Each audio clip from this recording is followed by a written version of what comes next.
Well, having some time to play Marvel Avengers on Geforce now, I have to say that the game looks great, but at times I did have some issues. With that said, I wanted to showcase some gameplay, give you guys my impression of Marvel Avengers on the service, and give you guys my ultimate feelings on if you should buy this game for Geforce Now.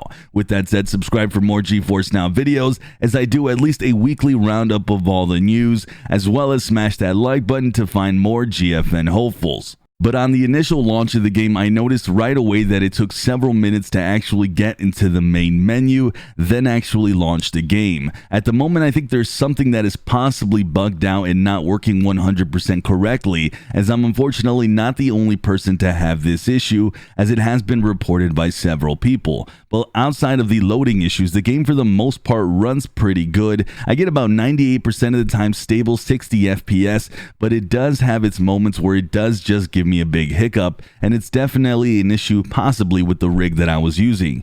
Keep in mind though that these were very rare hiccups, but they were occurring, and it seemed to happen more when things were going off visually all over the screen and there was intense heated battles.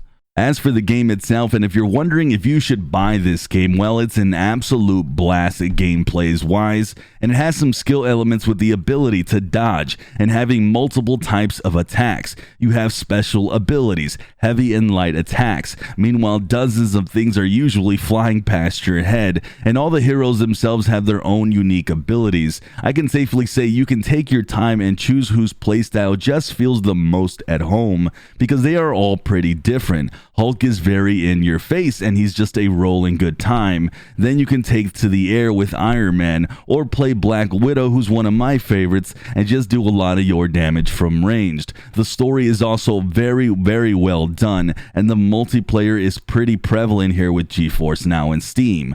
With that said though, my final thoughts: graphically, the game looks good on GFN, and I absolutely had zero problems with input latency or anything along those lines. In that regard, I did not feel like I was playing on the cloud on this one, and with that I can safely say that the game runs pretty smooth during gameplay. It's just those loading screens that can take a while. Overall, my impressions are good of the game, but I would caution with the problems that I mentioned above. But honestly, the game is just so much fun, and when you're actually loaded and you're good to go, it's just a complete and utter blast, and it's one of my favorite games of the year so far. It works decently well for sure on Geforce Now. With that said, I'm going to have links down below for you guys to buy it on Steam, or sign up and play this with the free tier on Geforce Now, or become a Founders. Let me know if you guys have played this game. If you have any thoughts, put that down in the comments. Thank you guys for watching. I'm Sunny, and I'll see you guys in the cloud.